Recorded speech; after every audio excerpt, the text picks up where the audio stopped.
Good evening, everyone. Welcome to live streaming of basic transfer pricing. And I would like to say thank you sa ating viewers. No, meron na tayong viewers ngayon. And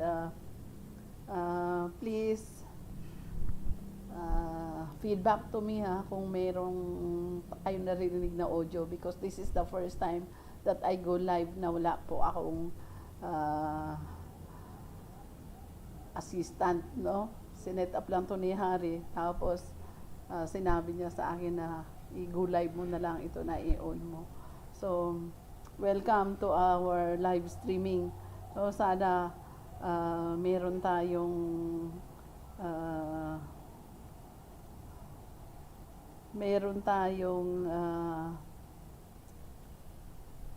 sounds, no? Kasi sinet up na rin niya itong mic. Hindi ko alam.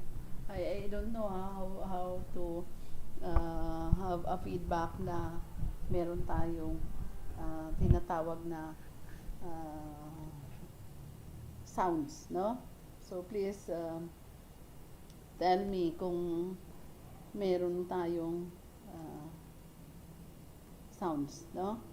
So I would like to say thank you po sa ating mga viewers ngayon, no? We have 2 concurrent viewers.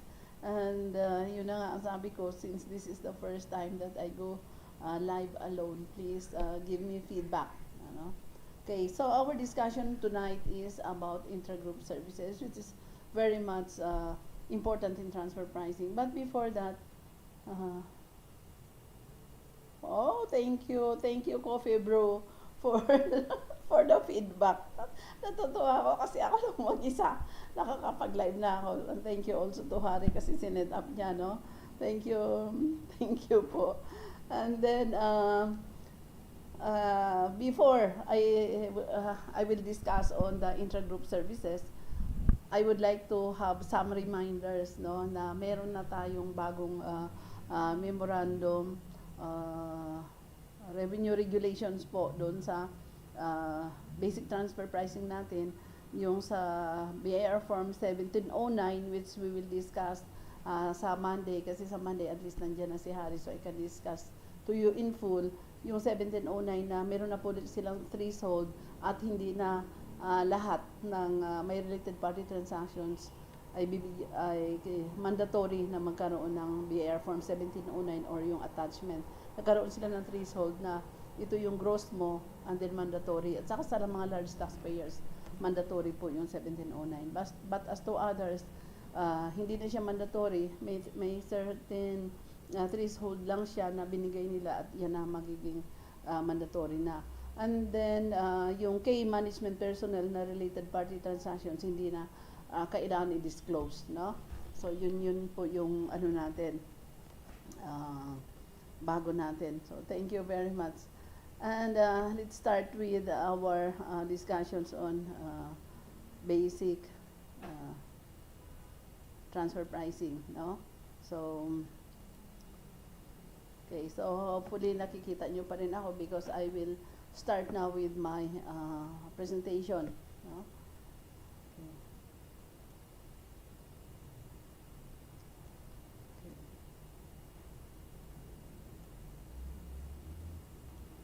Okay.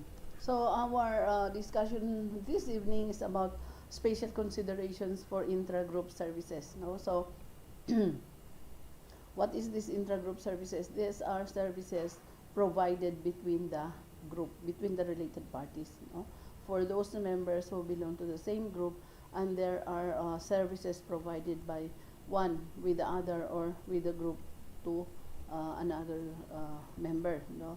So this chapter discusses issues that arise in determining for transfer pricing purposes whether services have been provided by one member of an M&E group to other members of that group, and if so, in establishing arm's length pricing for those intra-group services. So going back to the arm's length principle, which is the principle adopted by transfer pricing, it is also applied in intra-group services or between services provided by between members, no?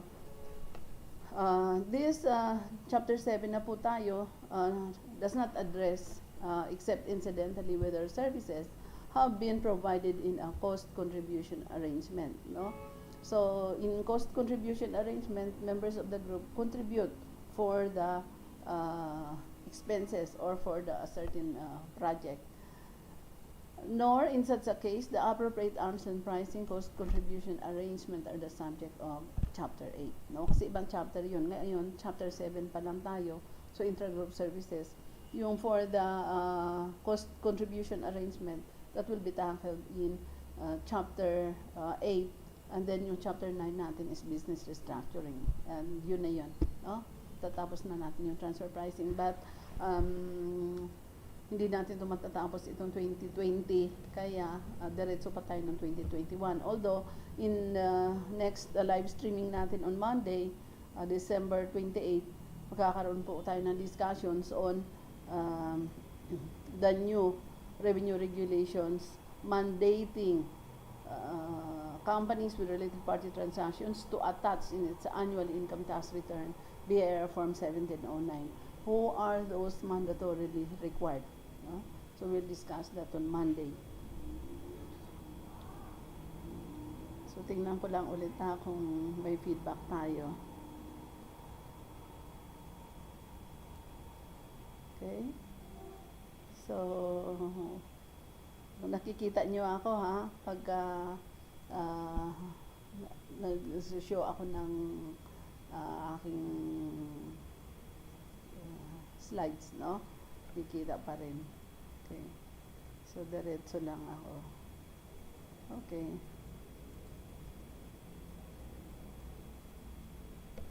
So, nearly every M&A group must arrange for a wide scope of services to be available to its members.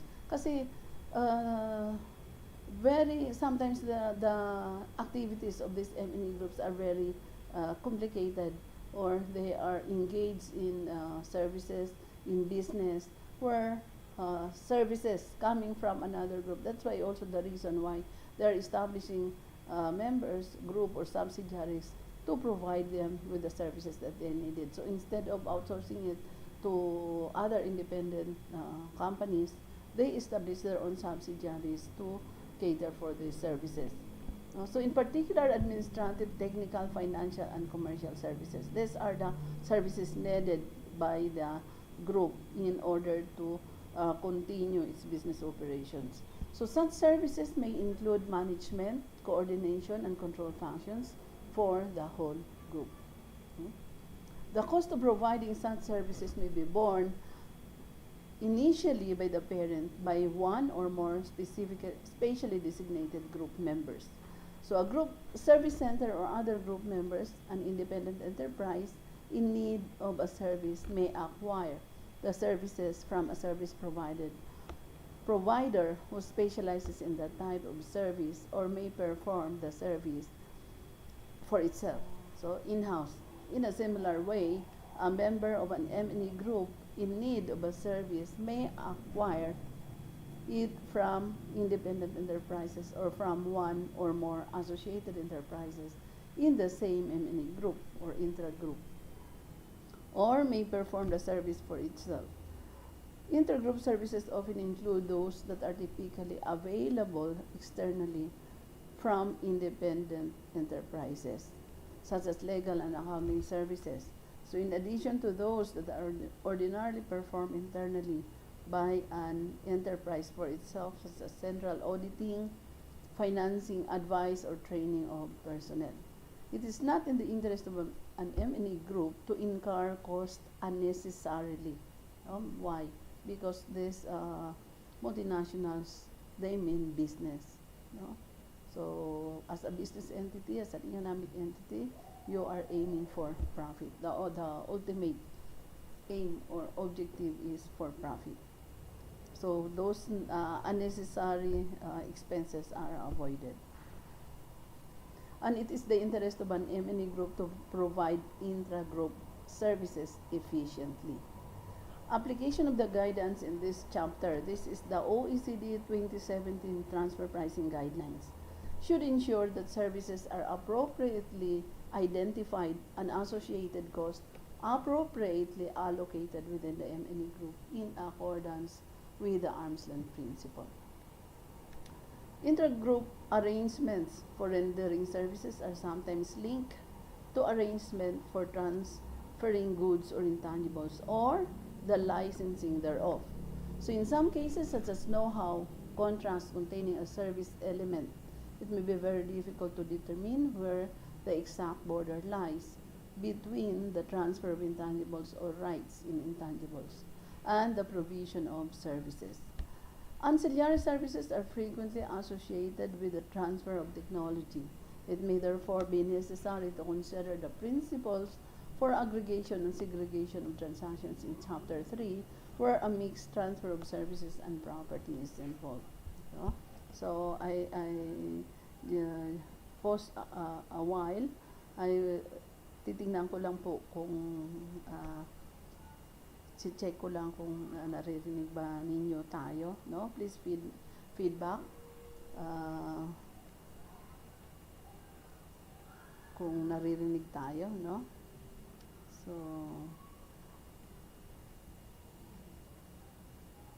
okay. There are viewers connected to this stream at the most recently available time.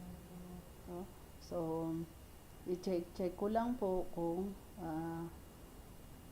nakikita ba tayo kung ako ay naka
Okay. So, check ko lang sa screen kung nandun nga pa tayo, no? So, let's continue. And thank you, Coffee Brew, for the feedback. So, actually, sabi ko first time kung nag-live streaming ako lang mag-isa. But anyway, bumili kami ng bagong mic. Kasi yung mic natin no, nung nakaraan, nawawala yung sound. Tsaka bumili din kami ng bagong webcam, no? Kaya, siguro medyo mapadali yung aking pagle-lecture ngayon kasi nagkaroon kami ng mga bagong gadgets, no? So anyway, let's continue with our discussion. And for this intra-group services provided by the group, no, between its members. So these are called intra-group services, and for transfer pricing purposes, the guideline is very much concerned on how the arm's length principle are being applied in intra-group services. No? So intra-group services may vary considerably among M&A groups, as does the extent to which those services provide a benefit or unexpected benefit to one or more group members. Each case is dependent upon its own facts and circumstances. That's why every time yung sinasabi ko, kahit yung sinasabi ng OECD, each case is not the same. No, they are not 100% similar. That's why you always consider the facts and circumstances of its case. Okay. Sandali lang kasi may sounds na naririnig.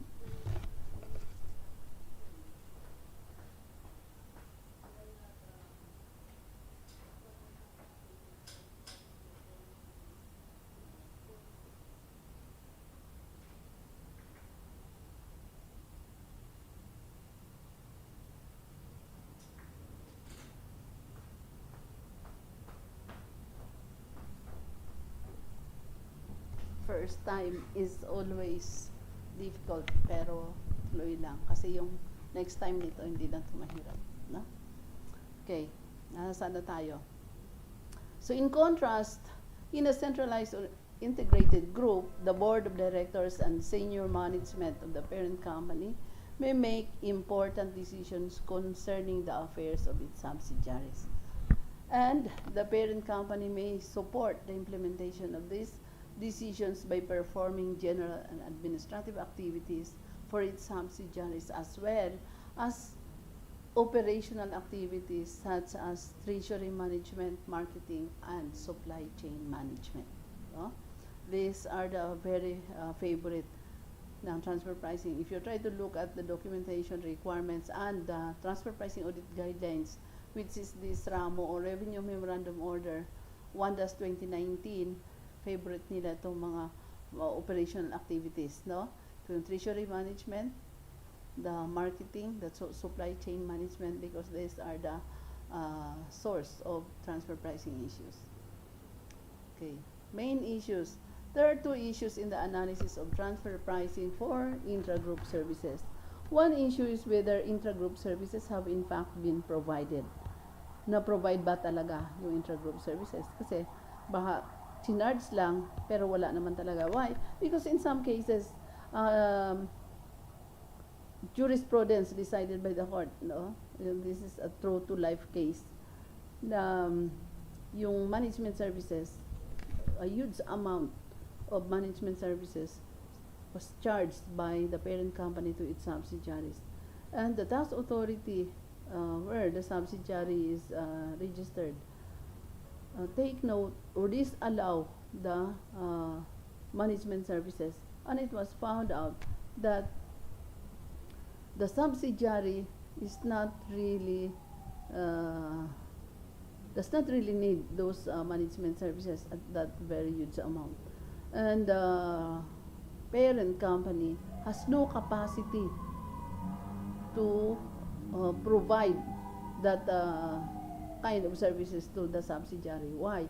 It was found out that the parent company has only 3 employees, the chairman and its secretary and the liaison officer. So the court is justified to disallow the management services charged to the subsidiary because the parent company has no capacity to provide that services to the subsidiary. And in return, the subsidiary does not need the management services, a very huge amount, because it performs a very simple functions, no? So kaya ito yung sabi dito na issues, that there can be 2 issues or more in intra-group services. Ano yon? The one issue is whether intra-group services have in fact been provided. Na-provide ba talaga yung intra-group services? And the other issue is what the intra-group charge for such services for tax purposes should be in accordance with the arm's length principle. So, ito din ba yung gagawin ng independent party if this same transaction is mangyayari sa kanila, no?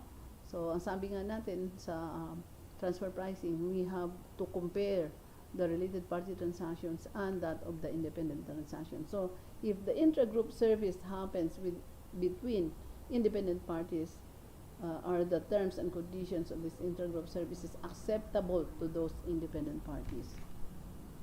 So, determining whether intra-group services have been rendered. No? Kasi that's the first issue, na-render ba talaga? So, we have the first benefit test. No? So, under the arm's length principle, the question whether an intra-group services has been rendered when an activity is performed for one or more group members by another group member should depend on whether the activity provides a respective group member with economic or commercial value to enhance or maintain its business position. This can be determined by considering whether an independent enterprise in comparable circumstances would have been willing to pay for the activity if performed for it by an independent enterprise, or would have performed the activity in-house for itself. No? So if the activity is not one for which the independent enterprise would have been willing to pay or perform for itself, the activity ordinarily should not be considered as an intra-group service under the arm's length principle. So the analysis described above quite clearly depends on the actual facts and circumstances, and it is not possible in the abstract to set forth categorically the activities that do or do not constitute the rendering of intra-group services. However, some guidance may be given to elucidate how the analysis would be applied for some common types of services undertaken in M&E groups. Some intra-group services are performed by one member of the M&E group to meet an identified need of one or more specific members of the group. In such a case, it is relatively straightforward to determine whether a service has been provided. It's very important to determine, is the service really provided? Who provided for the services and who received in the end of the subsidiary, who received those services. Ordinarily, an independent enterprise in comparable circumstances would have satisfied the identified need either by performing the activity in-house or by having the activity performed by a third party. Thus, in such a case, an intra-group service ordinarily would be found to exist. So, for example, an intra-group service would normally be found where an associated enterprise repairs equipment used in manufacturing by another member of the M&E group. It is essential, however, that reliable documentation is provided to tax administrations to verify the costs have been incurred by the service provider. No? So very important that you determine also if the provider really provides the services, how much is the cost for the services provided. No? Shareholders' activity. A more complex analysis is necessary where an associated enterprise undertakes activities that relate to more than one member of the group or to the group as a whole. In a narrow range of such cases, an intra-group activities may be performed relating to group members even though those group members do not need the activity and would not be willing to pay for it were they independent enterprises. No? So, hindi willing pagka independent enterprise. So, ano ibig sabihin doon? Hindi sila arm's length. Such an activity would be one that a group member, usually the parent company or a regional holding company, performs solely because of its ownership interest in one or more other group members. In its capacity as shareholder, this type of activity would not be considered to be an intra-group service and thus would not justify a charge to other group members. Instead, The cost associated with this type of activity should be borne and allocated at the level of the shareholder. This type of activity may be referred to as a shareholder activity. No? So anong sabi dito sa shareholder activity is chargeable to the expense of the company. So mostly, pagka shareholder activity yan, to preserve its ownership in the company, it is not chargeable as an expense of the company. So distinguishable from the broader term stewardship activity used in the 1979 report.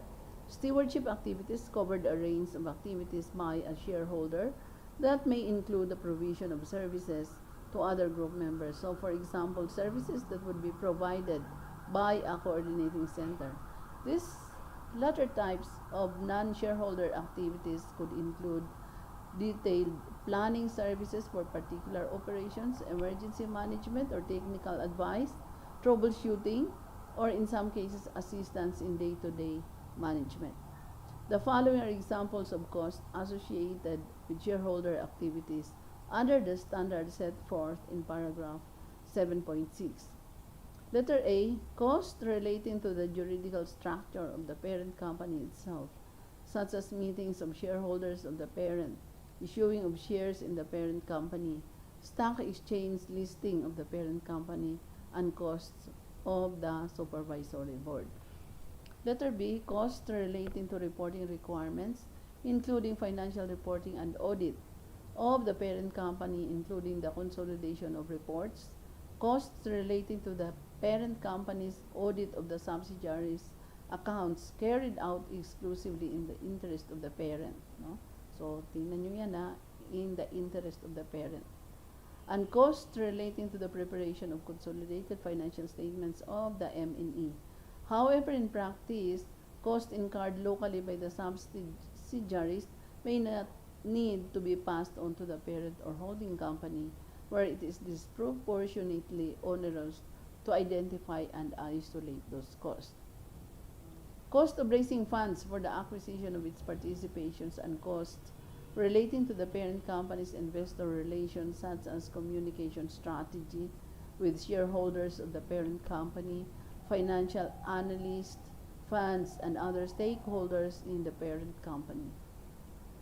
Letter D, costs relating to compliance of the parent company with the relevant tax laws. Letter E, costs which are ancillary to the corporate governance of the M&E as a whole. So, anong mga cost na ito? Ito yung example ng cost associated with shareholder activities. No? Okay.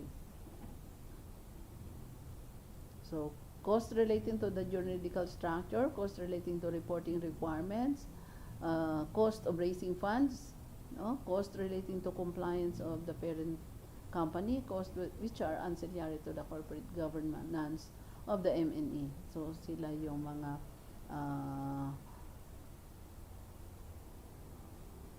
shareholder activity cost, no?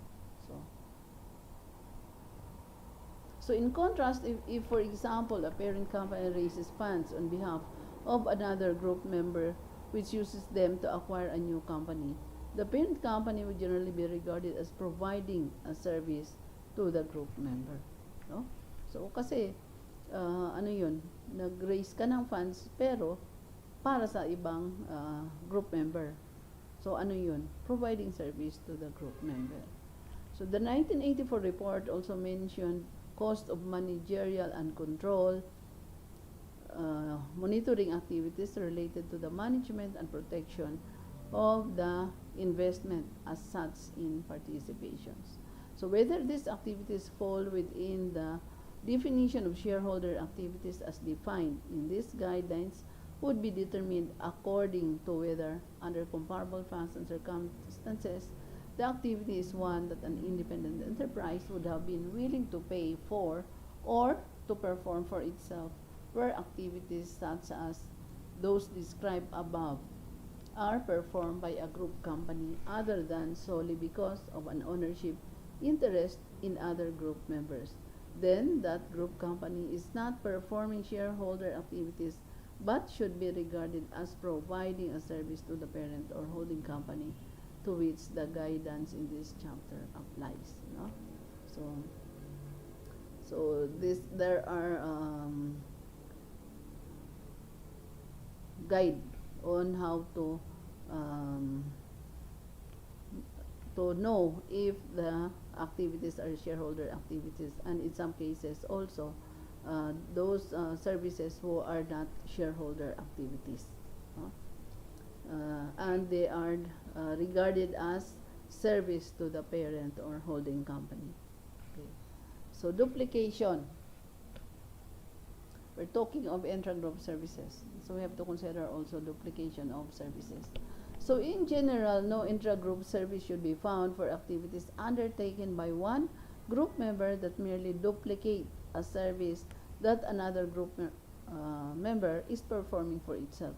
So halimbawa, you are performing already this service for yourself. So bakit ipo-provide pa siya ng another member of the group? Or that is being performed for such other group member by a third party. So an exception may be where the duplication of services is only temporary. For example, where an M&E group is reorganizing to centralize its management functions. No? So nagre-reorganize yung company. Another exception would be where the duplication is undertaken to reduce the risk of a wrong business decision. No? So by getting a second legal opinion on a subject, any consideration of possible duplication of services needs to identify the nature of the services in detail and the reason why the company appears to be duplicating costs contrary to efficient practices. The fact that a company performs, for example, marketing services in-house and also is charged for marketing services from a group company does not of itself determine duplication. Since marketing is a broad term covering many levels of activity, examination of information provided by the taxpayers may determine that the intra-group services are different, no? Additional or complementary to the activities performed in-house. No? The benefits test would then apply to those non-duplicative elements of the intra-group services. So, yung hindi na doblehin na services. No? Some regulated sectors require control functions to be performed locally as well as on a consolidated basis by the parent. Such requirement should not lead to disallowance on ground of duplication. Kaya nga na disallow yung mga services provided because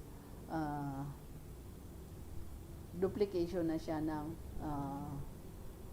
current or ng services provided also by the member of the group to itself. No?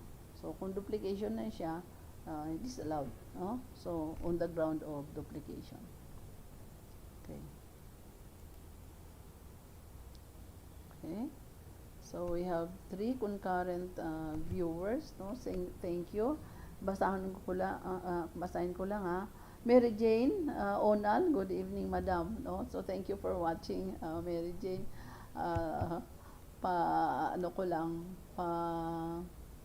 Information lang. This is my first time na nag-live streaming. Ako lang mag-isa. Kaya pasensya na kayo kung medyo may palpak-palpak pa. Sinet up lang to ni Harry kanina bago siya umalis. Kasi Pasko na bukas, so kailangan nandun siya sa bahay nila. So, inon ko na lang. Pero yung OBS na simultaneous, meron akong, anong tawag dito, yung aking slides, at saka nandyan din ako sa ano. Hindi ko na masyadong pinindot-pindot pa kasi baka may iba akong mapindot, mawala yung live stream. Kaya, pasensyaan nyo na lang, hindi nyo nakikita yung slides natin. No? So, ngayon lang to, next time siguro improve, no? So, pasensya na po. No? Next time, improve ko na to. Kasi, nag-aaral pa rin ako sa mga gadgets, no? Sa mga technology. Trying hard. Okay. Sige.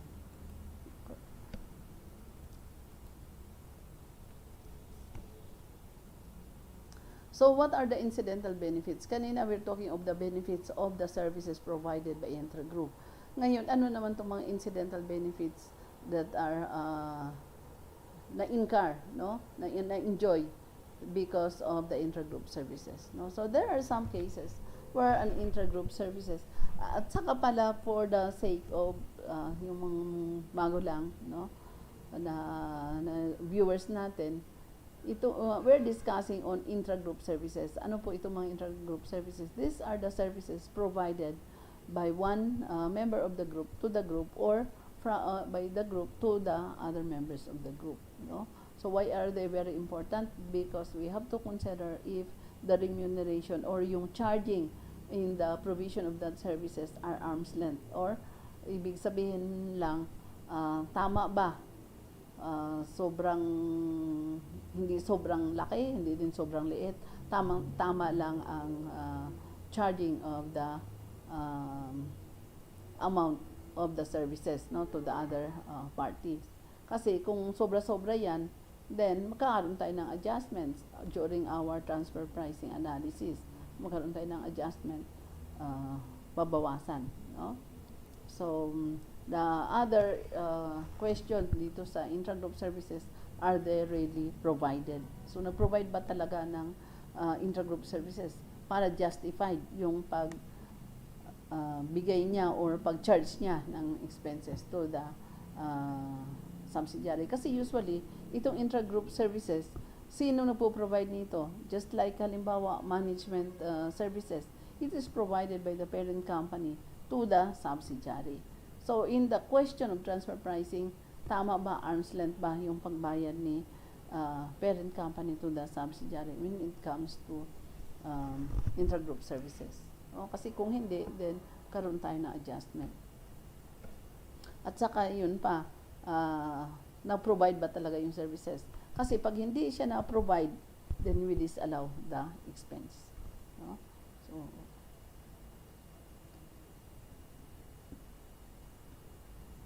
okay.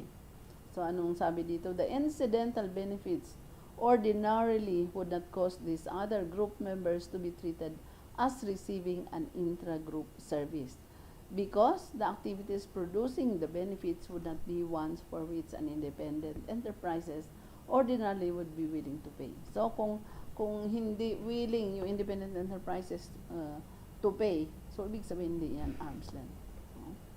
Similarly, an associated enterprise should not be considered to receive an intra-group service when it obtains incidental benefits attributable solely to its being part of a larger concern and not to any specific activity being performed. Ito yung mga incidental lang. Bakit? Kasi hindi siya considered to receive intra-group services kung incidental benefits lang yung napunta sa kanya. No? So, for example, no service would be received where an associated enterprise, by reason of its affiliation alone, has a credit rating higher than it would if it were unaffiliated. But an intra-group service would usually exist where the higher credit rating were due to the guarantee by another group member, or where the enterprise benefited from deliberate concerted action involving global marketing and public relations campaign. So, ano sabi dito? Kailangan ba na mag-charge ka kung incidental lang yung benefits mo? Halimbawa, nagkaroon ng mataas na credit rating yung company kasi member siya of the group, no? So, kilala yung group na magaganda at saka gaining yung kanilang business, no? So, ano yun? Mataas yung credit rating ng company. Pero, hindi ka pwede mag-charge doon kasi incidental lang yun. No? Hindi naman na ginawa yun directly para doon sa grupo. But nadamay siya doon sa benefits. No? So, it's not chargeable. Another criteria that we are going to consider is that centralized services. So, other activities that may relate to the group as a whole are those centralized. No? So, in the parent company or one or more group service centers. Sometimes yung centralized services na yan, nasa head office din yan or nasa parent company din yan. So such as a regional headquarters company and made available to the group or multiple members thereof. So available siya so the whole group. So the activities that are centralized depend on the kind of service and on the organizational structure of the group, but in general they may include administrative services such as planning coordination, budgetary control, financial advice, accounting, auditing, legal, factoring, computer services, financial services such as supervision of cash flows and solvency, capital increases, loan contracts, management of interest and exchange rate risk, and refinancing assistance in the fields of production, buying, distribution, and marketing, and services in staff matters such as recruitment and training.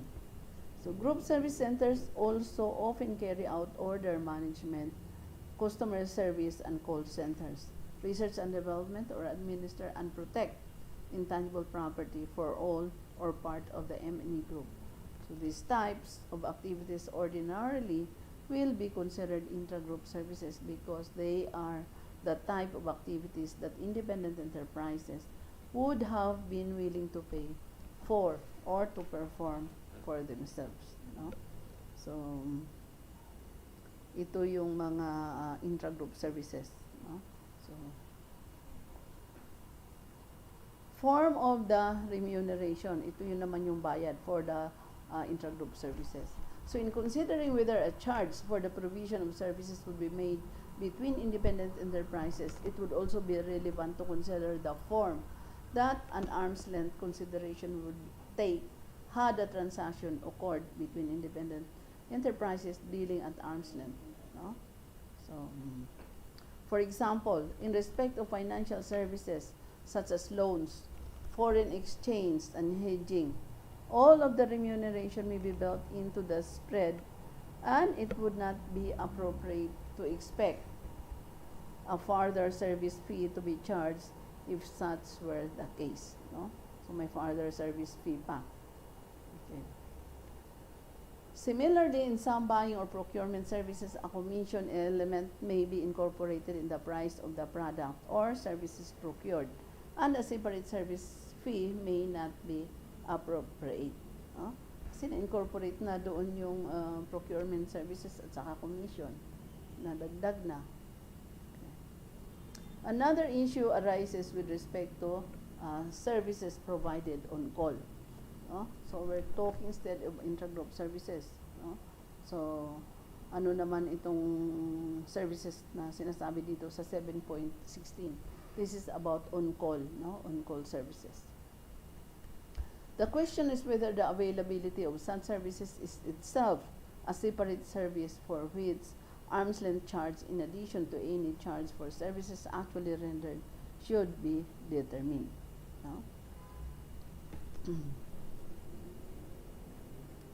No, tayo.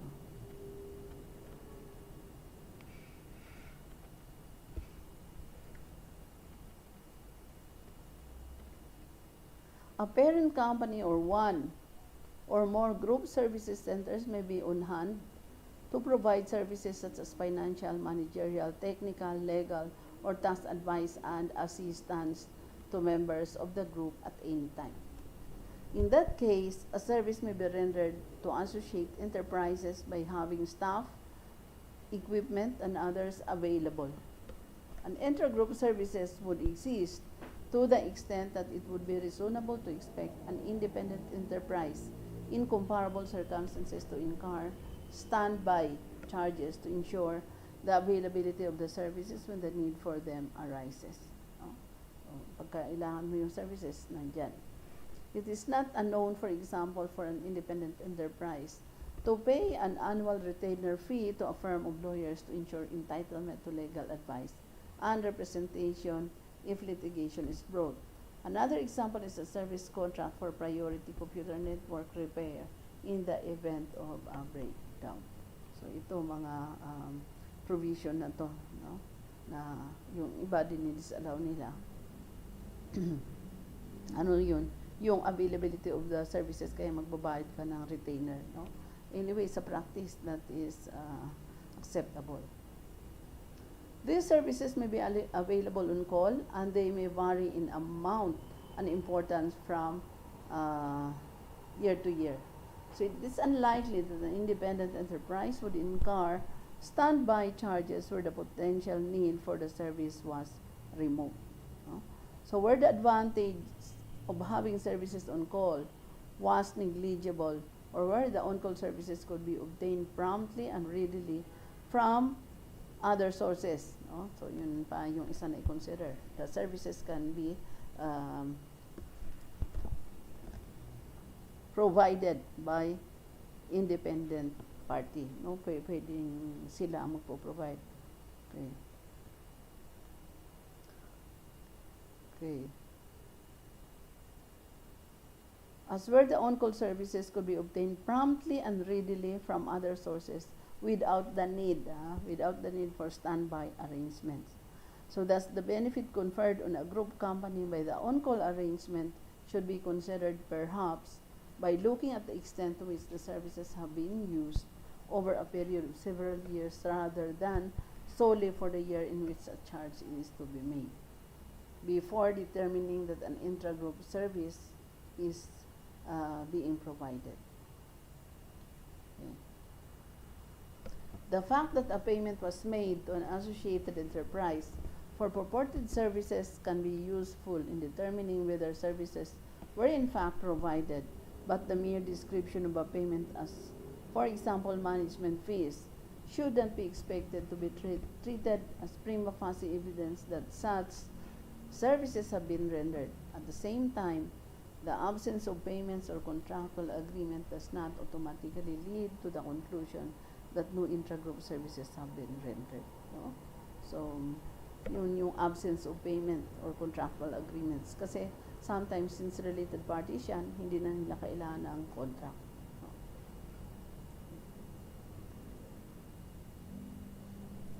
So far, shout out po tayo. Meron tayong shout out. No? Trying hard. sabi ni Coffee Bro, I love what I heard, trying hard talaga. No? Kasi the first time na tayo sa technology, pero since this is the new normal, trying hard, no? Si Mary Jane Onal, good evening din po, no? So welcome to other sa natin, no? Continue lang. Okay.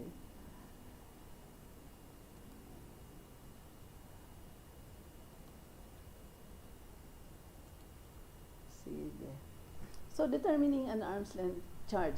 So ang purpose natin dito, we're applying the arm's length principle sa transfer pricing dito sa intra-group services. So how do we determine the arm's length charge?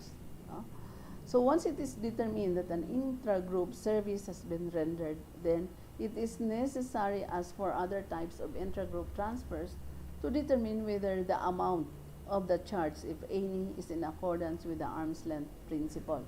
So this means that the charge for intra-group services should be that which would have been made and accepted between independent enterprises in comparable circumstances.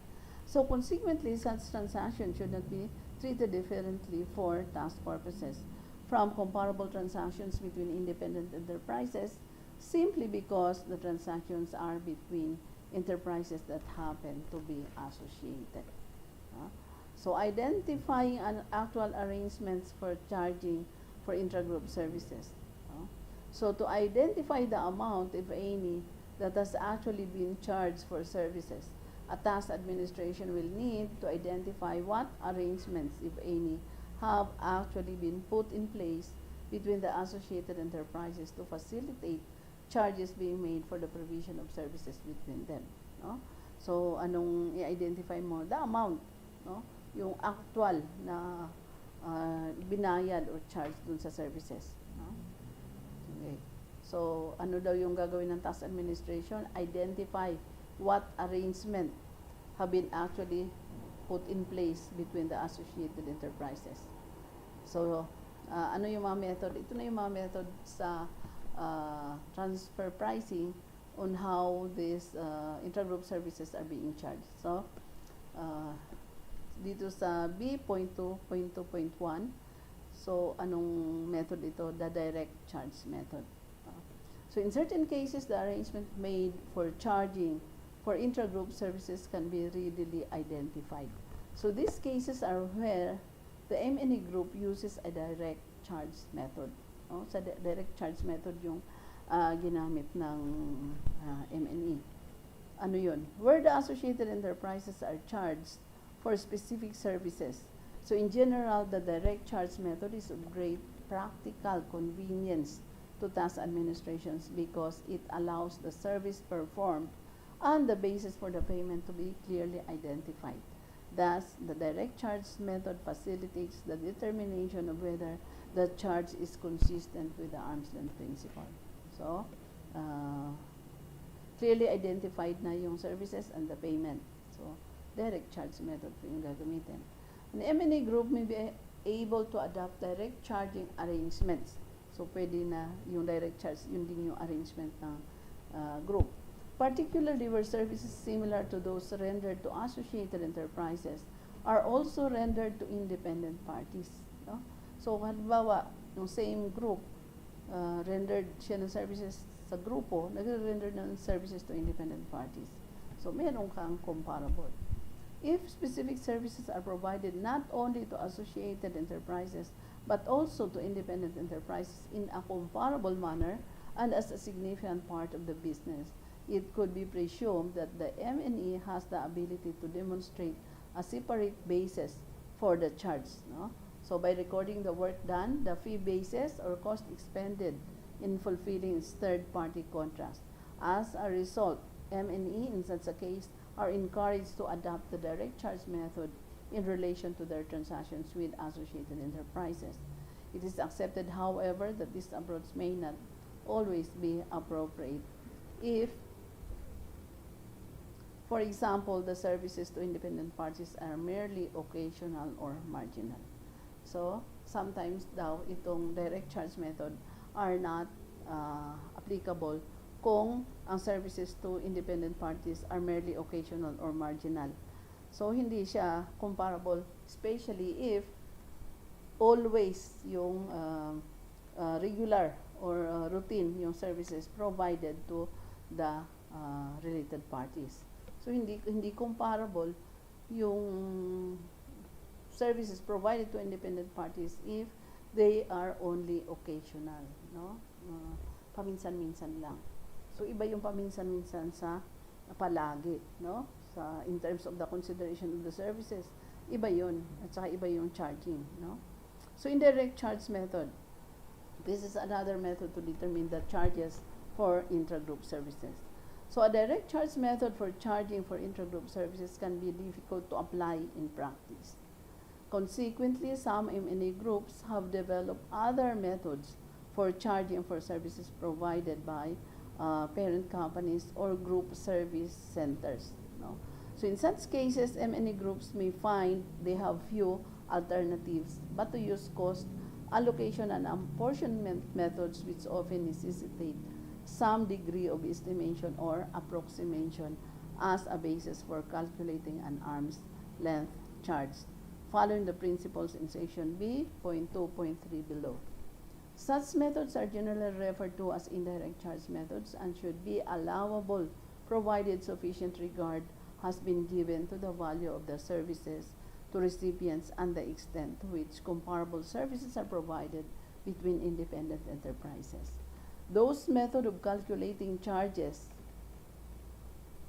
would generally not be acceptable where specific services that form a main business activity of the enterprise are provided not only to associated enterprises but also to independent parties.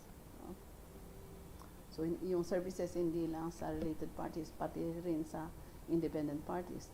So, while every attempt should be made to charge fairly for the service provided, any charging has to be supported by an identifiable and reasonably foreseeable benefit. Any indirect charge method should be sensitive to the commercial features of the individual case. No? The allocation case makes sense under the circumstances, contain safeguards against manipulation, and follow sound accounting principles, and be capable of producing charges or allocations of costs that are commensurate with the actual or reasonably expected benefits to the recipient of the service. So in some cases, an indirect charge method may be necessary due to the nature of the service being provided. One example is where the proportion of the value of the services rendered to the various relevant entities cannot be quantified except on an approximate or estimated basis. This problem may occur, for example, for sales promotion activities carried on centrally at international fairs. So in the international press or through other centralized advertising campaigns may affect the quantity of goods manufactured or sold by a number of affiliates. Another case is where a separate recording and analysis of the relevant services for each beneficiary would involve a burden of administrative work that would be disproportionately heavy in relation to the activities themselves. So in such cases, the charge could be determined by reference to an allocation among all potential beneficiaries of the cost that cannot be allocated directly. Costs that cannot be specifically assigned to the actual beneficiaries of the various services. So yun na yung mahirap, no? Kaya indirect charge method yung gagamitin. To satisfy the arm's length principle, the allocations method chosen must lead to a result that is consistent with what comparable independent enterprises would have been prepared to accept. So in that case, you have to look for the independent enterprises as your comparable. No? So the heart of transfer pricing is comparability. No? And it's hard to find comparables especially if that services is unique. So the allocation should be based on an appropriate measure of the usage of the service that is also easy to verify. So for example, turnover, staff employed, or an activity-based K such as orders processed. Whether the allocation method is appropriate may depend on the nature and usage of the service. So for example, the usage or provision of payroll services may be more related to the number of staff than to turnover.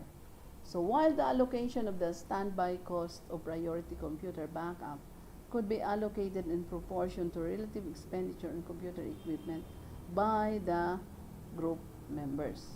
So when an indirect charge method is used, the relationship between the charge and the services provided may be obscured and it may become difficult to evaluate the benefit provided.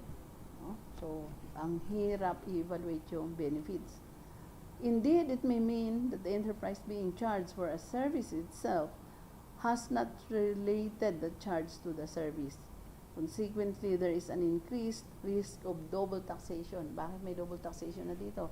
Because it may be more difficult to determine a deduction for cost incurred on behalf of group member if compensation cannot be readily identified. So, sometimes, yun na yung sinasabi ng OECD na sometimes there is a risk of double deduction, no? Double claim. Or for the recipient of the service to establish a deduction for any amount paid if it is unable to demonstrate that services have been provided. So form of the compensation for services rendered to an associated enterprise may be included in the price for other transfers.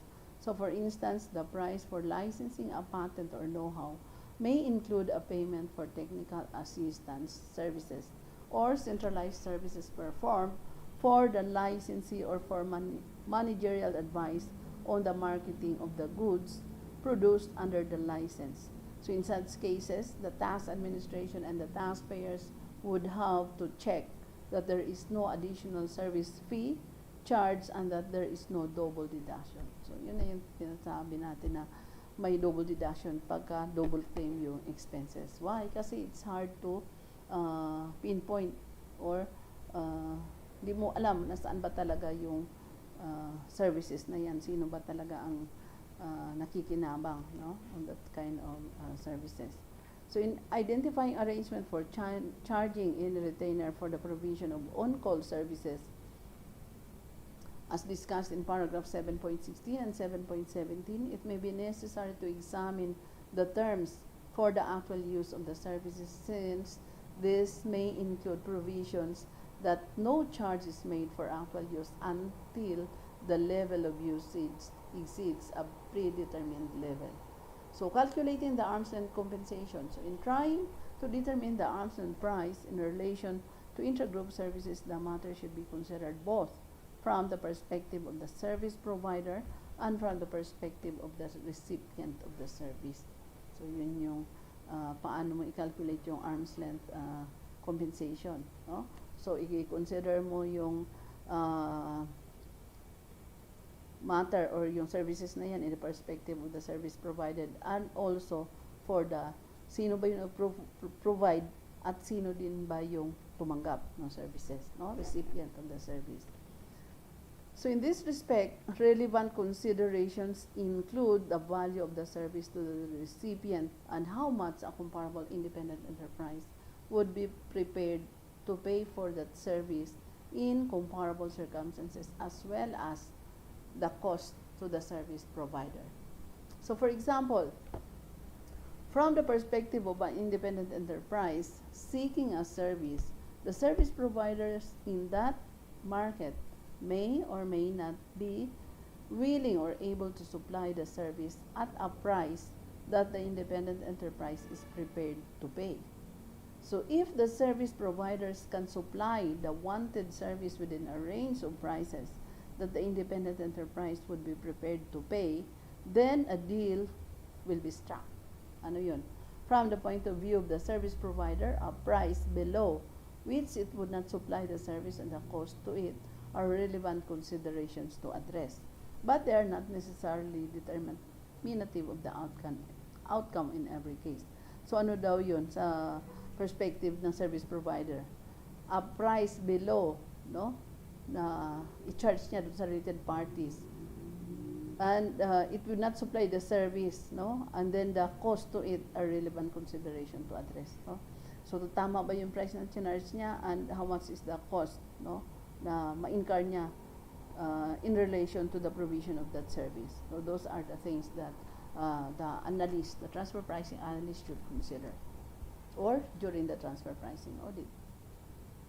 Methods. The method to be used to determine arm's length transfer pricing for intra-group services should be determined according to the guidelines in Chapter 1, 2, and 3. No? Ito yung arm's length principle, tapos yung comparability analysis, and then the transfer pricing methods.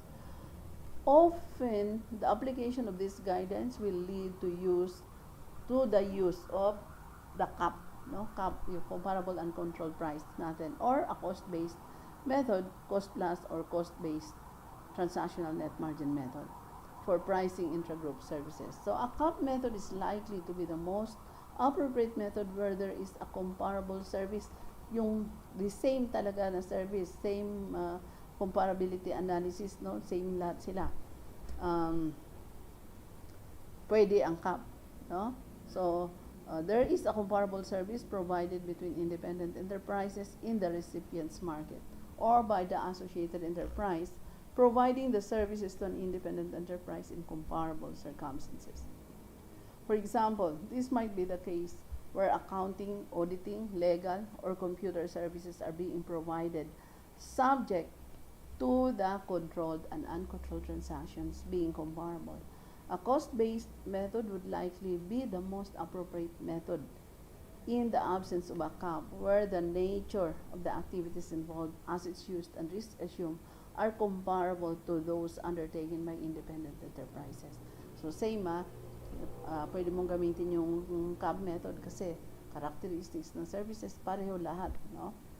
Yung as indicated in chapters 2, part 2, in applying the cost plus method, there should be a consistency between the controlled and uncontrolled transactions in the categories of costs that are included.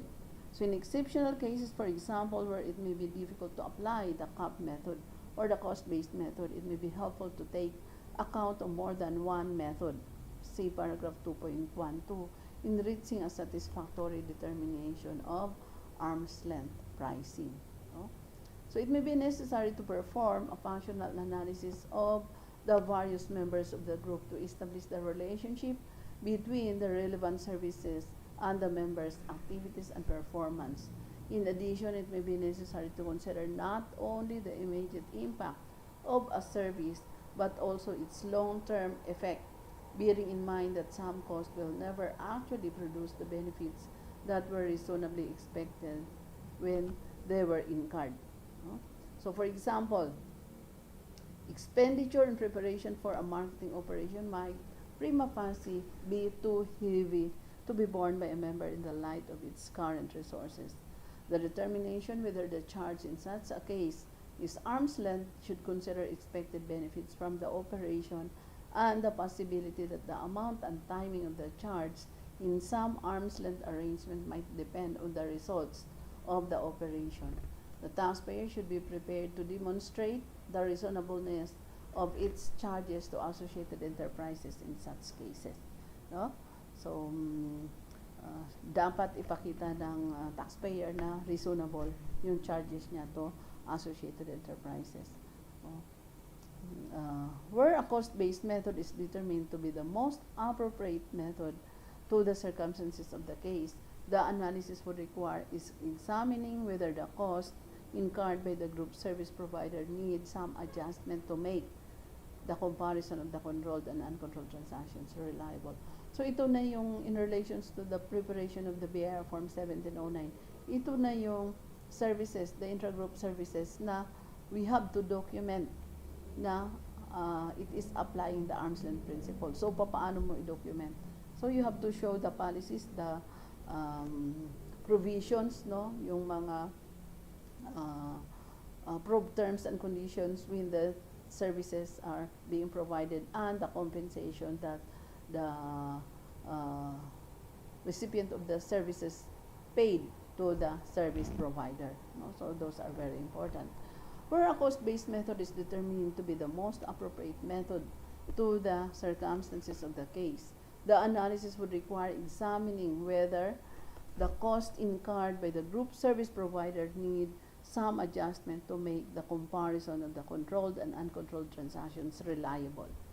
So when an associated enterprise is acting only as an agent or intermediary in the provision of services, it is important in applying cost-based method that the return or markup is appropriate for the performance of an agency function, rather than for the performance of the services themselves. In such a case, it may not be appropriate to determine arm's length pricing as a markup on the cost of the services, but rather on the cost of the agency function itself. No? So hindi na siya appropriate na ang arm's length pricing as markup cost dapat ano na siya, cost talaga ng agency, no? Hindi lang markup cost. For example, an associated enterprise may incur the cost of renting advertising space on behalf of group members. No? So, yung isang associated enterprise, nag-rent siya ng advertising space for its advertisement purposes. No? So, that advertisement is for the group. No? So, how will you charge the other members? Costs that the group members would have incurred directly had they been independent. So in such a case, it may be appropriate to pass on this cost to the group recipients without a markup. O, yun na. So hindi dapat nang ma-markup yung related party.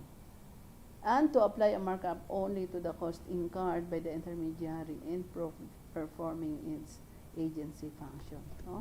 So kung magkano charge nung advertising agency, dapat yun lang din yung i-charge mo sa group. No? So, what are the considerations on including a profit element? No? So, may profit element kasi ang cost. Bakit may profit element? Kasi siyempre, nagbigay ka ng serbisyo. No? Ikaw yung nag-initiate. Ikaw yung nag-facilitate. So, you incur additional services, facilitation for the group. So, how are you going to charge? may markup ka ngayon for your services, no? Okay. Okay.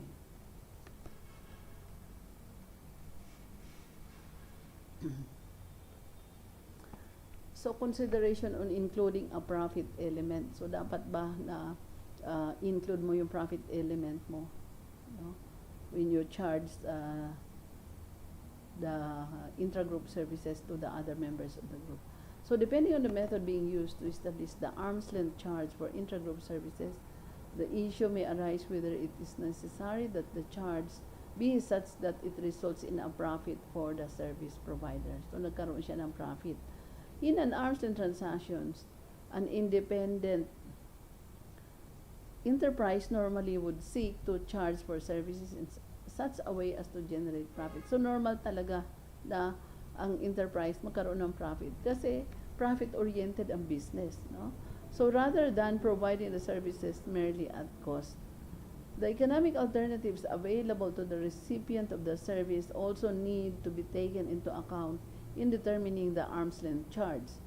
However, there are circumstances as outlined in the discussion on business strategies in Chapter 1 in which an independent enterprise may not realize a profit from the performance of services alone. So, for example, where a supplier's cost anticipated or actual exceed market price but the supplier agrees to provide the service to increase its profitability, perhaps by complementing its range of activities. So therefore, it need not always be the case that an arm's length price will result in a profit for an associated enterprise that is performing an intra-group service. No? So for example, it may be the case that the market value of intra-group services is not greater than the cost incurred by the service provider.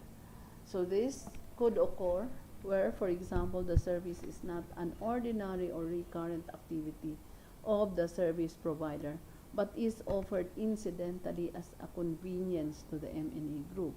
So in determining whether the intra-group services represent the same value for money as could be obtained from an independent enterprise, a comparison of functions and expected benefits would be relevant to assessing comparability of the transactions. An M&E group may still determine to provide the service intra-group rather than using a third party for a variety of reasons. Perhaps because of other intra-group benefits for which arm's length compensation may be appropriate. So it would not be appropriate in such a case to increase the price for the service above what would be established by the cap method, just to make sure the associated enterprise makes a profit. Such a result would be contrary to the arm's length principle. However, it is important to ensure that all benefits to the recipient are properly taken into account. So while as a matter of principle, tax administrations and taxpayers should try to establish the proper arm's length pricing, it should not be overlooked that there may be practical reasons why a tax administration in its discretion exceptionally might be willing to forego computing and taxing an arm's length price from the performance of services in some cases, as distinct from allowing a taxpayer in appropriate circumstances to merely allocate cost of providing those services. So for instance, a cost-benefit analysis might indicate the additional tax revenue that would be collected does not justify the cost and administrative burdens of determining what an appropriate arm's length price might be in some cases. So in such cases, charging all relevant costs rather than arm's length price may provide a satisfactory result for M&Es and tax administrations. This concession is unlikely to be made by tax administrations where the provision of service is the principal activity of the associated enterprise, where the profit element is relatively significant, or where direct charging is possible as a basis from which to determine the arm's length price. Okay. So, ano yung proper na arm's length pricing natin? Dapat, sabi natin, meron tayong comparables. To? So, dapat yung arm's length pricing natin, ito yung tatanggapin ng independent parties kung hindi sila related, no? So pwede nilang tanggapin itong arm's length price na tinatawag natin. The independent parties would accept that this is the proper price. No? So sa tax authority, ano yung consideration naman ng tax authority? The provision of service is a principal activity of the associated enterprise where the profit element is significant, no? Or where direct charging is possible. So that would be the basis to determine the arm's length price. No? So basta acceptable sa independent parties and the taxpayer can prove that the pricing is acceptable to the independent parties, then sa 1709 natin ng forms, those are part of the documentation that we are going to show. No? Some examples of intra-group services. This section sets forth several examples of transfer pricing issues in the provision of intra-group services. No? The examples are provided for illustrative purposes only. So when dealing with individual cases, it is necessary to explore the actual facts and circumstances to judge the applicability of any transfer pricing method. One example involves debt factoring activities. So ito yung factoring ng mga accounts receivable or accounts payable. So where an M&E group decides to centralize the activities for economic reasons. So for example, it may be prudent to centralize the debt factoring activities to be better manage liquidity, currency, and debt risk, and to provide administrative efficiencies. A debt factoring center that takes on this responsibility is performing intra-group services for which an arm's length charge should be made. No? So a cap method could be appropriate in such a case. Another example of an activity that may involve intra-group services is manufacturing or assembly operations. So ito yung manufacturing. Ang daming issue sa manufacturing. The activities can take a variety of forms, including what is commonly referred to as contract manufacturing. Kasi itong assembly operations naman, even if hindi sila ang nagmamanufacture ng product, yung mga manufactured parts na sila yung nag-assemble to assemble the whole product. No? In some cases of contract manufacturing, the producer may operate under extensive instruction from the counterparty about what to produce. Siyempre, kontrata yan. So, ang masusunod yung nagpapagawa.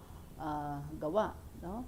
Under extensive instruction from the counterparty about what to produce, in what quantity, and of what quality. Siyempre, sila yung magbenta. Ang hirap kaya na ikaw yung gawa ka lang ng gawa tapos hindi naman magiging sellable, no? So dapat talaga yung paggawa ng manufactured products should be maganda yung quality para hindi siya mahirap ibenta, no? So in some cases, raw materials or components may be made available to the producer by the counterparty. The production company may be assured that its entire output will be purchased, assuming quality requirements are met. In such a case, the production company could be considered as performing a low-risk service to the counterparty, and the cost-plus method could be the most appropriate transfer pricing method subject to the principles in Chapter 2. No? So, yung transfer pricing methods. Research is similarly an example of an activity that may involve intra-group services. No? Usually, ito research and development kasi there is a joint project of the group. No? So they employ funds to spend on this research and development, especially if they develop a new project. The terms of the activity can be set out in a detailed contract with the party commissioning the service, commonly known as contract research. The activity can involve highly skilled personnel and vary considerably both in its nature and its importance to the success of the group. The actual arrangements can take a variety of forms, from the undertaking of detailed programs laid down by the principal party, extending to agreements where the research company has discretion to work within broadly defined categories. So in the latter instance, the additional functions of identifying commercially valuable areas and assessing the risk of unsuccessful research can be a critical factor in the performance of the group as a whole. It is therefore crucial to undertake a detailed functional analysis and to obtain a clear understanding of the precise nature of the research and of how the activities are being carried out by the company prior to the consideration of the appropriate transfer pricing methodology. The considerations of options realistically available to the party commissioning the research may also prove useful in selecting the most appropriate transfer pricing method. No? So ito yun nasa section B.2 of chapter 4. Another example of intra-group services is the administration of licenses. Ano yung mga licenses na yan? Sino yung administer? Dibawa, software. Sino yung administer? Kasi ang software, hindi naman yan talaga binibenta, no? Nila license lang. So the administration and enforcement of intangible property rights should be distinguished from the exploitation of those rights for this purpose. The protection of a license might be handled by a group service center responsible for monitoring possible license infringement and for enforcing license rights. Okay? So low value adding intra-group services. Ano yung low value adding? The section provides specific guidance relating to a particular category of intra-group services referred to as low value adding intra-group services. Section D.1 contains the definition of low value adding intra-group services. Section D.2 sets out an elective simplified approach for the determination of arm's length charges for low value adding intra-group services, including a simplified benefit test. Section D.3 contains guidance on documentation and reporting requirements that should be met by an M&A group electing to apply this simplified approach. Finally, Section D.4 addresses some issues with regard to the levying of withholding taxes on charges for low value adding intra-group services. No? So in summary, the simplified approach recognizing that the arm's length price for low value adding intra-group services is closely related to costs, allocates the cost of providing its category of such services to those group companies which benefit from using those services, and then applies the same markup to all categories of services. No? So yun yung how do you price the services. No? So M&A groups not electing to apply the simplified approach set out in this section should address transfer pricing issues related to low value adding services under the provisions of sections A and B above. So, definition of low value adding intra-group services. This section discusses the definitional issues related to low value adding intra-group services for applying the elective simplified approach discussed under section D.2. It starts by indicating the characteristics that services must have in order to qualify as low value adding intra-group services for applying the elective simplified approach. It then identifies a series of activities that do not qualify as low value adding intra-group services for the elective. So simplified approach. Finally, it contains a list of examples of services that likely would have the characteristics to qualify as low value adding intra-group services for the application of the simplified approach.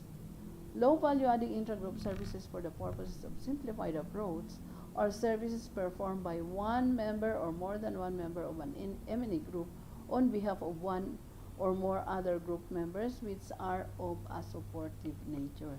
No? Supportive. Are not part of the core business of the M&A group. No? Not creating the profit-earning activities or contributing to economically significant activities of the M&A group. No?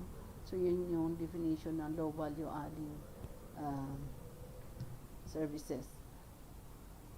And another is this low value adding do not require the use of unique and valuable intangibles and do not lead to the creation of unique and valuable intangibles, and do not involve the assumption or control of substantial or significant risk by the service provider, and do not give rise to the creation of significant risk for the service provider. So yun po yung low value adding services. The guidance in this section is not applicable to service that would ordinarily qualify as low value adding intra-group services where such services are rendered to unrelated customers of the members of the M&E group. In such cases, it can be expected that reliable internal comparables exist and can be used for determining the arm's length price for the intra-group services. So the following activities would not qualify for the simplified approach outlined in this section. Services constituting the core business of the M&E group. So hindi yan low value adding. Dapat high yan. Kasi core business yan ng M&E. Research and development services including software development unless falling within the scope of information technology services in 7.49. So, research and development also, hindi siya considered na low value adding. Manufacturing and production services, these are core functions. Purchasing activities relating to raw materials or other materials that are used in the manufacturing or production services. So, purchasing services activities are very important. Sales, marketing, and distribution activities, very important also. Financial transactions, very important. Extraction, exploration, or processing of natural resources. Insurance and reinsurance. Services of corporate senior management other than management supervision of services that qualify as low value adding intra-group services under the definition of paragraph 7.45. The fact that an activity does not qualify for the simplified approach as defined under paragraph 7.45 should not be interpreted to mean that the activity generates high returns. The activity could still add low value under determination of the arm's length charge for such activity, if any, should be determined according to the guidance set out in paragraph 7.1 to 7.42. Okay. So the following bullet points provide examples of services that would likely meet the definition of low value adding services provided in paragraph 7.5. So ito yung mga low value adding services. Accounting and auditing. So low value lang po siya. Kasi bakit? Support services lang siya. Hindi siya yung core na functions ng company. So accounting and auditing, for example, gathering and reviewing information for use in financial statements, maintenance of accounting records, preparation of financial statements, preparation or assistance in operational and financial audits, verifying authenticity and reliability of accounting records, and assistance in the preparation of budgets through compilation of data and information gathering. So, low value adding lang po sila. Processing and maintenance of accounts receivable and accounts payable. So, for example, compilation of customer or client billing information and credit control, checking, and processing. So, human resources activities such as ito, kasama pa ito sa low value adding. Staffing and recruitment, for example, hiring procedures, assistance in evaluation of applicants and selection and appointment of personnel. So, onboarding new employees, performance evaluation, and assistance in defining careers. Assistance in procedures to dismiss personnel. Assistance in programs for redundant personnel. Training and employee development, for example, evaluation of training needs, creation of internal training and development programs, creation of management skills and career development programs. Remuneration services, for example, providing advice and determining policies for employee compensation and benefits, such as healthcare and life insurance. Stock option plans and pension schemes. Verification of attendance and timekeeping payroll services, including processing and tax compliance. Developing and monitoring of staff health procedures, safety and environmental standard relating to employment matters, monitoring and compilation of data relating to health, safety, environmental, and other standards regulating the business. Also, these are still value-adding service, no? Low value-adding services. Information technology services where they are not part of the principal activity of the group. So, support services lang din siya.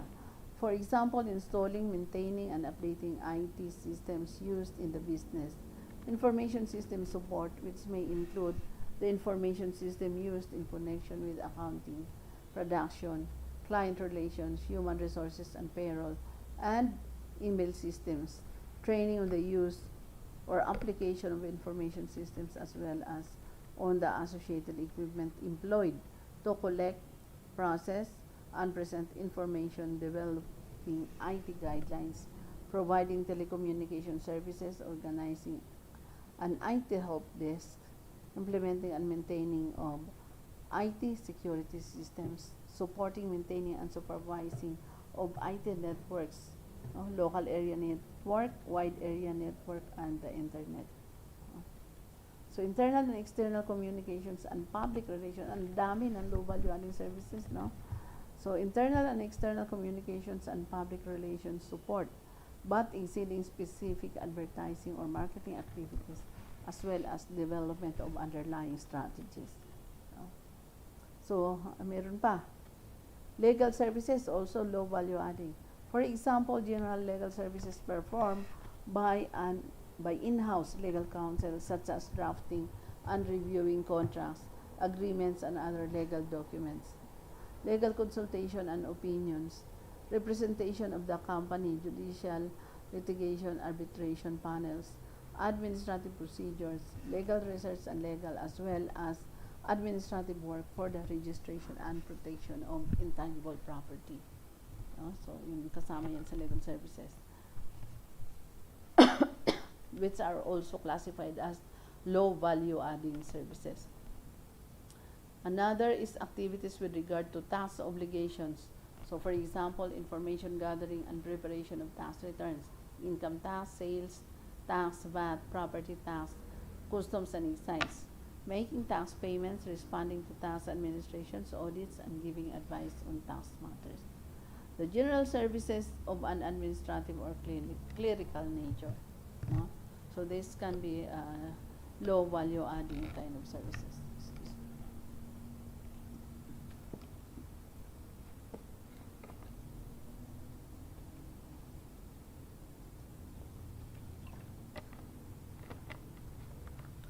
Okay. Tingnan ko lang sandali yung feedback natin. Okay.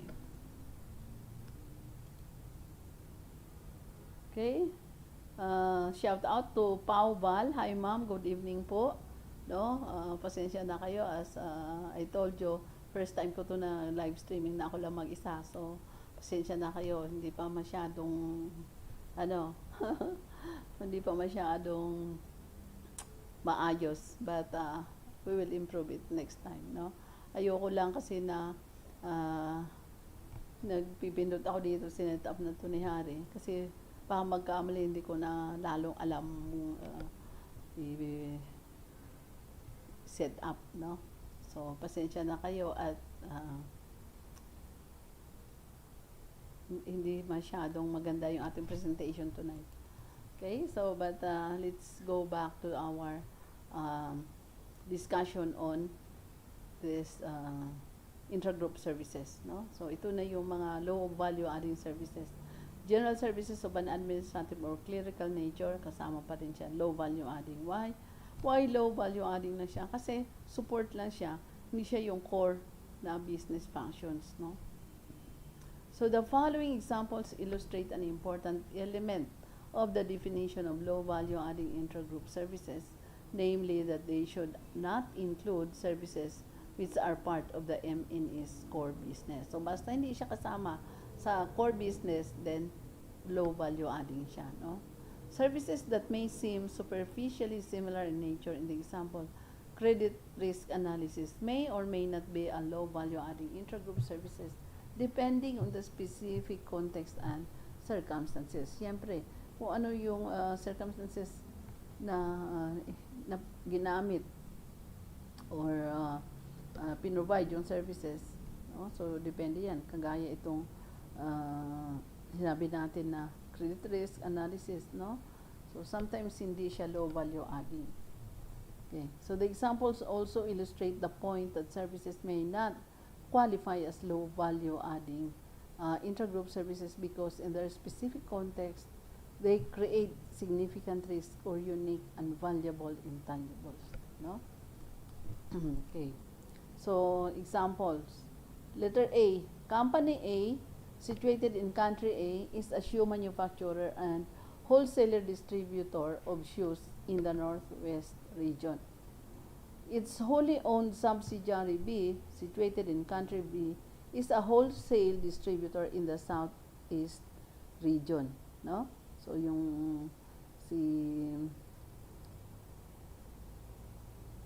A, saan siya? Sa Northwest region. Sino naman itong nasa Southeast region? Si B, no? So routinely performs a credit risk analysis on its customers on the basis of reports purchased from a credit reporting agency. A performs on behalf of B the same credit risk analysis with respect to B's customers. So using the same methods and approaches under the facts and circumstances, it could be reasonably concluded that the service A performs for B is a low value adding intra-group service, no? So low value adding group of low value adding intra-group service, yeah. No? Okay. Company X is a subsidiary of a worldwide investment banking group, no? So Company X performs credit risk analysis with respect to potential counterparties for transactions involving financial derivatives, contracts, and prepares credit reports for the whole worldwide investment banking group. The credit analysis performed by Company X are utilized by the group in establishing the prices of financial derivatives for the group's clients. The personnel of Company X have developed spatial expertise and make use of internally developed confidential credit risk analysis models, algorithms, and softwares, no? So yun yung mga kasama pagka na-computerize ka na, no? So under the facts and circumstances of this case, it could not be concluded that the service Company X performs for the worldwide investment banking group is a low value adding intra-group service, no? So in this binigay na example na anong ginagamit ni X dyan, develop spatial expertise, make use of internally developed confidential credit risk analysis. So in that case, di mo ma-conclude that service X perform low value adding intra-group services, no? In that case, very important na yung ginagawa ni X, no? So the definition of low value adding intra-group services refers to the supportive nature of such services which are not part of the core business of the M&A group. The provision of low value adding intra-group services may in fact be the principal business activity of the legal entity providing the service. A shared service center provided these services do not relate to the core business of the group. So as an example, assume that an M&E is engaged in the development, production, sale, and marketing of dairy products worldwide, no? So worldwide. The group established a shared services company, no? So the only company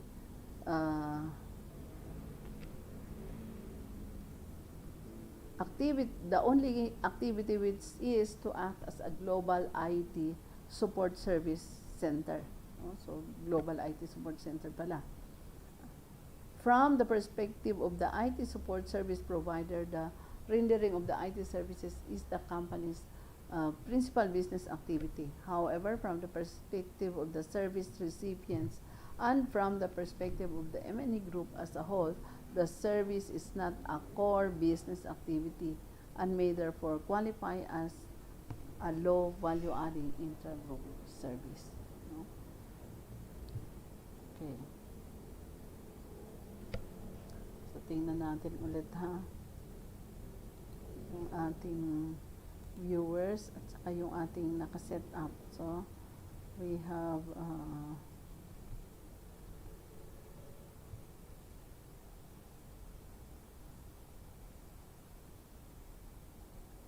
okay.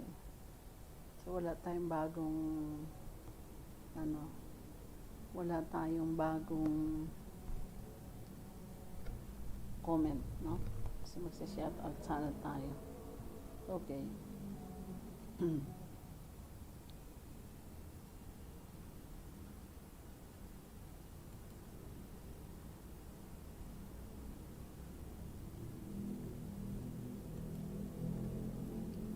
Okay, so let's now go to the simplified determination of arm's length charges for low value adding intragroup services.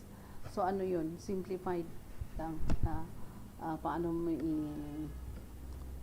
determine yung arm's length charges for low value adding intragroup services. The subsection sets out the elements of a simplified charge mechanism for low value adding intragroup services. This simplified method is premised on the proposition that all low value adding service costs incurred in supporting the business of M&A group members should be allocated to those members. So the basic benefit of using the simplified approach include, number 1, reducing the compliance effort of meeting the benefits test and in demonstrating arm's length charges. Number 2, providing greater certainty for M&A groups that the price charged for the qualifying activities shall be accepted by the tax administrations that have adopted a similar approach when the conditions of the simplified approach mentioned in paragraph 7.45 have been met. And providing tax administrations with targeted documentation enabling efficient review of compliance risk. An M&A group electing to adopt this simplified method would, as far as practicable, apply it on a consistent group-wide basis in all countries in which it appropriates. So, where a tax administration has not adopted the simplified approach and as consequence, the M&A group complies with the local requirements in that jurisdiction. And such compliance would not disqualify the M&A group from the application of the simplified approach to the other jurisdictions. In addition, not all M&A groups are vertically integrated and may instead have regional or divisional subgroups with their own management and support structures. So therefore, M&A groups may elect to adopt the simplified method at the level of a subholding company and apply it on a consistent basis across all subsidiaries of the subholding company. So when the M&A group elects for and applies the simplified approach, charges for low value adding intragroup services that are or have been determined in conformity with the guidance in this subsection are determined to be in accordance with the arm's length principle. A possible alternative approach for dealing with the issues discussed in this subsection would be the use of cost contribution arrangements. So in chapter 8, ito yung mga cost contribution arrangements. Application of the benefits test to low value adding intragroup services. Okay, so application of the benefits test to low value adding intragroup services. As discussed in paragraph 7.6, under the arm's length principle, an obligation to pay for an extra-group services arises only where the benefits test is satisfied. So the activity must provide the group members expected to pay for the service with economic or commercial value to enhance, maintain its commercial position, which in turn is determined by evaluating. So whether an independent enterprise in comparable circumstances would have been willing to pay for the activity if performed for it by an independent enterprise, or would have perform the activity in-house for itself. However, because of the nature of the low value-adding intragroup services discussed in this section, such determinations may be difficult or may require greater effort than the amount of the charge warrants. Tax administration should therefore generally refrain from reviewing or challenging the benefits test when the simplified approach has been applied under the conditions and circumstances discussed in this section, and in particular in conformity with the documentation and reporting discussed in section D.3 below. No? So,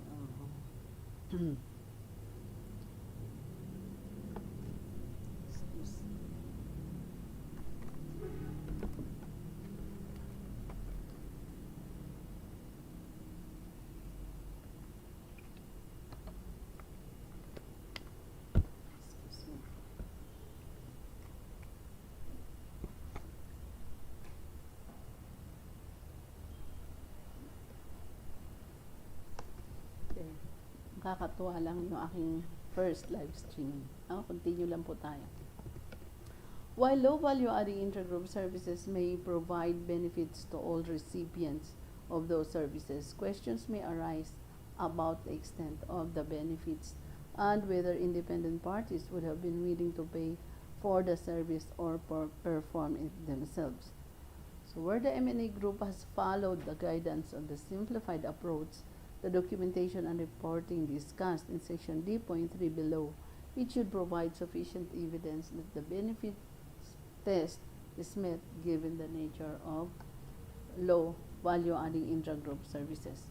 So in evaluating the benefits test, tax administration should consider benefits only by categories of services and not on a specific charge basis.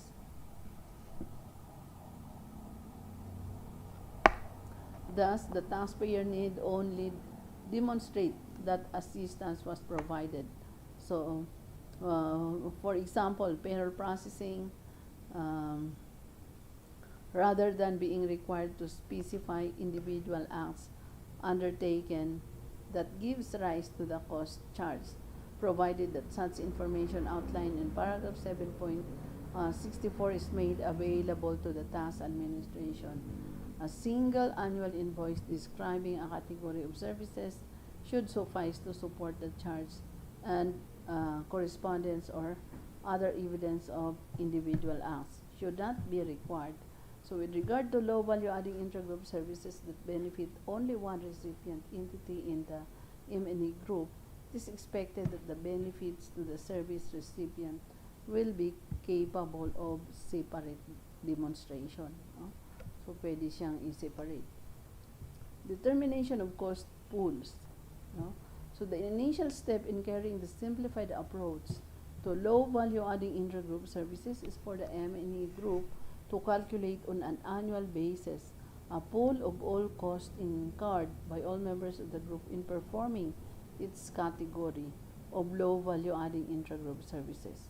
The costs to be pooled are the direct and indirect cost of rendering the service as well as, where relevant, the appropriate part of operating expenses, supervisory, general, and administrative. The cost should be pooled according to category of services and should identify the accounting cost centers using in creating the pool. Pass-through cost in the cost pool should be identified for the purposes of applying paragraph 7.61. The cost pool should exclude costs that are attributable to an in-house activity that benefits solely by the company performing the activity, including shareholder activities performed by the shareholder company. Okay. So, our second step, the M&E group should identify and remove from the pool through costs that are attributable to services performed by one group member solely on behalf of one another group member. So in creating a pool of payroll costs, for example, if group company A provides payroll services solely for uh, group company B. No? So the relevant cost should be separately identified and omitted from the pool. However, if group company A performs payroll services for itself as well as for company B, the relevant cost should remain within the pool. At this stage in the calculation, the M&A group has identified a pool of costs associated with categories of low value added services which are provided to multiple members of the M&A group. Okay, so allocation of low value adding service cost, no? So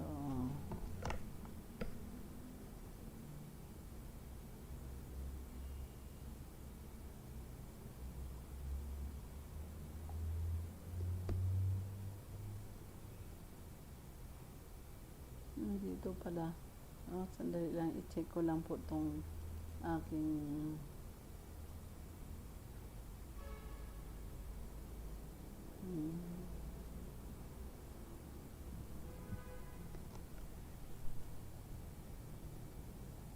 okay po.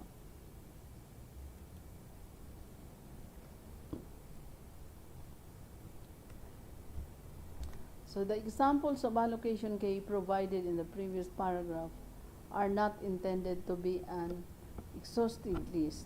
No? So depending on the facts and circumstances, more sophisticated allocation case might be used. No? However, a balance should be struck between theoretical sophistication and practical administration, bearing in mind that costs involved are not generating high value for the group. So in this context, there may be no need to use multiple allocation case. No? So if the taxpayer can explain the reasons for concluding that a single K provides a reasonable reflection of the respective benefits for reasons of consistency, the same allocation K or case should be applied in determining the allocation to all recipients within the group of the same type of low value adding intra-group services, and it is expected that the same reasonable K will be used from year to year unless there is a justified reason to change. Tax administration and taxpayers should also bear in mind that changing the reasonable allocation K can give rise to considerable complexities. No? So it is expected that the taxpayer will describe in its documentation, see paragraph 7.64 below, the reasons for conducting that the allocation K products outcomes which reasonably reflects to the benefits likely to be derived by its service recipient. No? Okay. So profit markup. So in determining the arm's length charge for low value adding intra-group services, the M&E provider of services shall apply a profit markup. Ito na, no?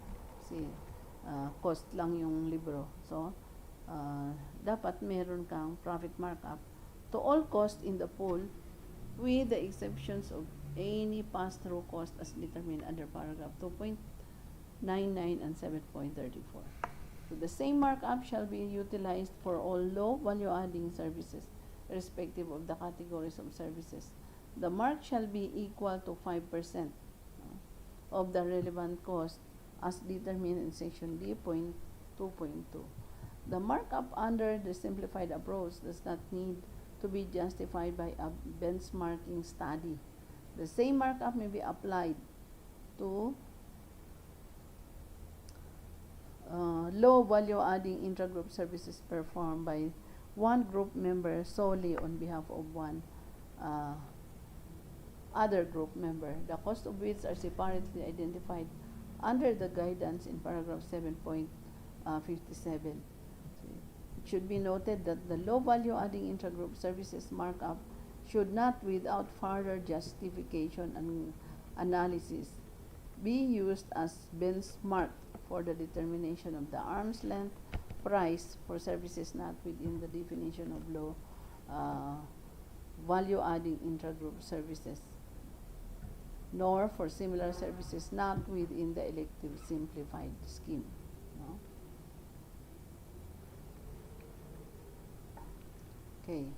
So charge for low value adding services. No? So the subject to the provisions of paragraph 7.55, the charge for services to any member of the electing M&E group shall be the sum of the cost incurred by another group member in providing services specifically to member under the second step as detailed in paragraph 7.7 plus the second profit markup and the share of pooled cost allocated to the members under the third step as detailed in paragraph 7.59 using the selected allocation K plus the selected profit markup. No? So the charge is payable to the group members that incurred the cost.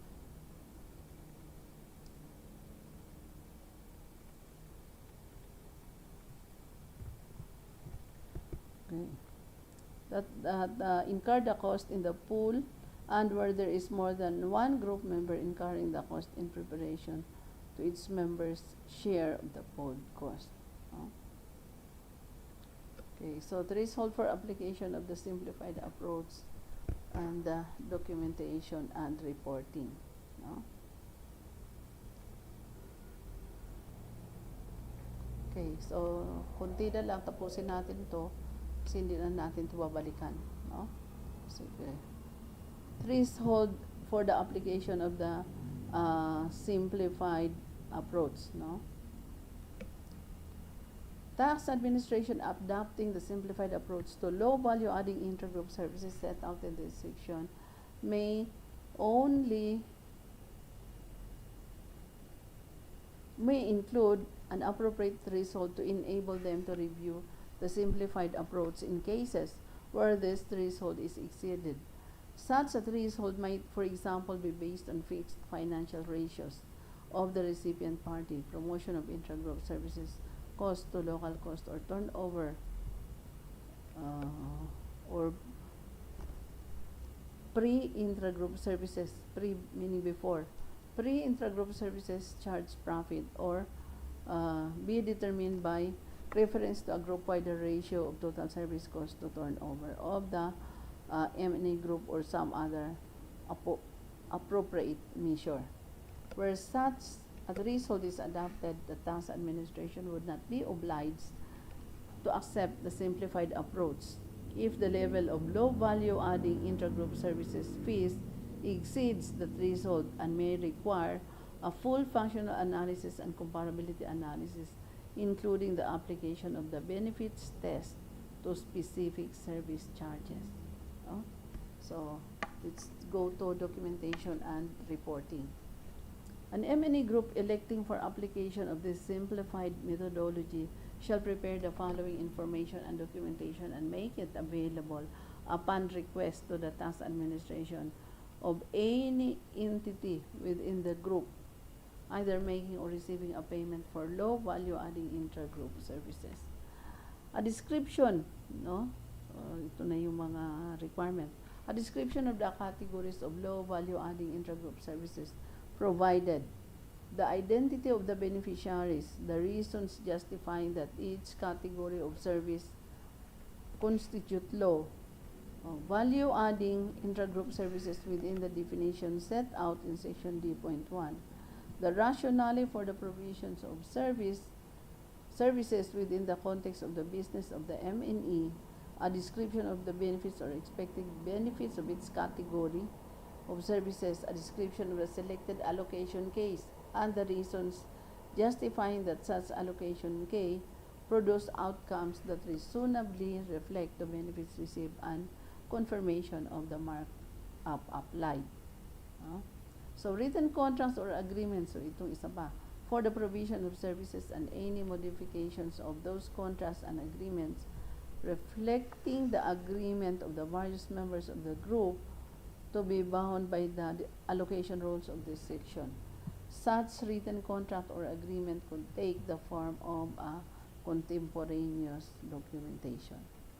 identifying the entities involved, the nature of the services, and the terms and conditions under which the services are provided. Documentation and calculation showing the determination of the cost pool as described in section D.2.2 and of the markup applied thereon. So in particular, a detailed listing of all categories and amounts of relevant costs, including cost of any services provided solely to the one group member. Calculation showing the application of the specified allocation case. Levying of withholding tax on charges for low value-adding intra-group services. The levying of withholding taxes on the provision of low value-adding intra-group services can present the service provider recovering the totality of the cost incurred for rendering the services. So when a profit element or markup is included in the charge of the services, tax administration's levying withholding tax are encouraged to apply it only to the amount of that profit element or markup. No? So that's all for tonight. Next topic will be our chapter 8, no? The cost contribution arrangements. No? We will discuss that on Monday.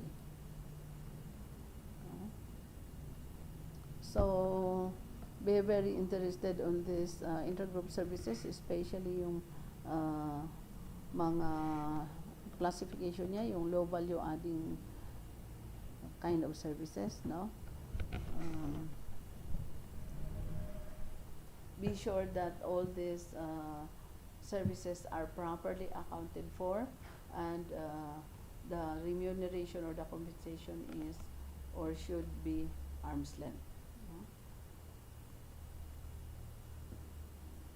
So with that, I would like to say thank you sa ating mga viewers at sa ating mga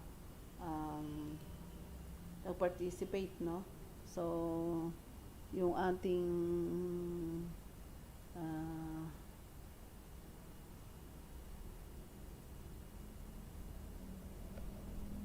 live chat,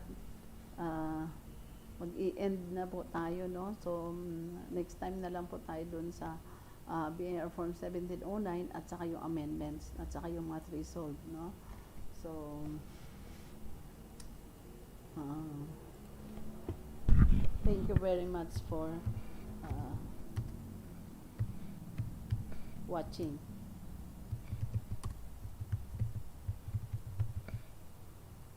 Okay. So thank you for watching. Okay.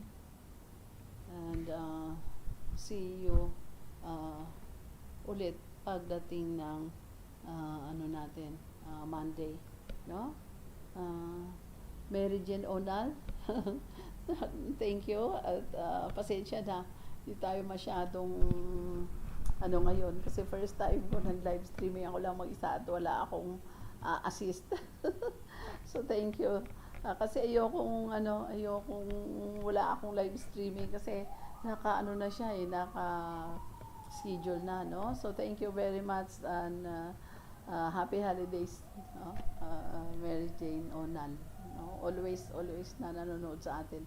So thank you very much. Happy holidays, no? Ilang